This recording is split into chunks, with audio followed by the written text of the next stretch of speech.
তানজিদ তামিম যেন তামিম ইকবালেরই ছায়া।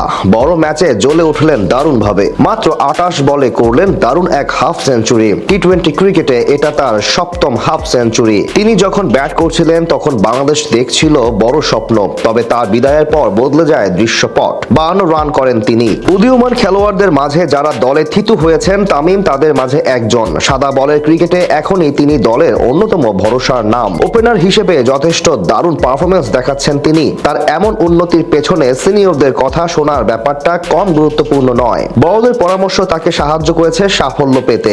আজকে সেটা প্রমাণ হয়েছে আরো একবার। ম্যাচে তখন খেলা চলছিল 10ম ওভারের। বোলিং করছিলেন আফগানিস্তানের সবচেয়ে অভিজ্ঞ খেলোয়াড় মোহাম্মদ নবী। প্রথম বলে তার থেকে 1 রান নেন তামিম। পরের বলে লিটনও সিঙ্গেল নিয়ে স্ট্রাইক দেন তামিমকে। এরপর এগিয়ে যান বাঁহাতি এই খেলোয়াড়ের দিকে। তাকে পরামর্শ দিয়ে আসেন কিভাবে ব্যাট চালালে রান আসবে নবীর বিপক্ষে। লিটনের কথাই যেন মনোযোগ দিয়ে শুনছিলেন তিনি। ব্যাস সেটাও কাজে লাগালেন বেশ দারুণ ভাবে। নবীর গুড লেন্থের বল দারুণ ভাবে জায়গা করে শট করলেন তামিম। বল চলে গেল 65 মিটার পর্যন্ত।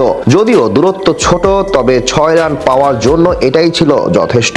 মাঠের সবচেয়ে ছোট দিকেই যে বল হারিয়েছিলেন তিনি, আর এভাবেই লিটনের পরামর্শে 6 রান যুক্ত হয়ে যায় তার নামে। এদিন বাংলাদেশের একমাত্র সফল ব্যাটার ছিলেন তামিম। শুরু থেকেই তিনি খেলছিলেন দেখে শুনে। একের পর এক 4-6 এগিয়ে যান সামনের দিকে। 28 বলে যখন 50 করেন তখন তার ইনিংস সাজানো ছিল 4টি 4 ও 3টি 6। তবে তার দারুণ ইনিংস থেমে যায় 52 রানে। তার ইনিংস থামার সাথে সাথে বাংলাদেশের বড় সংগ্রহের স্বপ্ন থেমে যায় ওখানেই। তামিম যখন 31 বলে 52 রান করে বিদায় নেন তখন বাংলাদেশের সংগ্রহ 12.5 ওভারে 104 রান। এরপর আরো 7 ওভার বাকি থাকলেও সংগ্রহ করে মোটে 50 রান। এতেই আসলে বোঝা যায় ইনিংসে কেমন প্রভাব ছিল তামিমের। আর এটাই মূলত আঘাত করে বাংলাদেশকে, কারণ এরপর আর কেউই ভালো ব্যাট করতে পারেনি।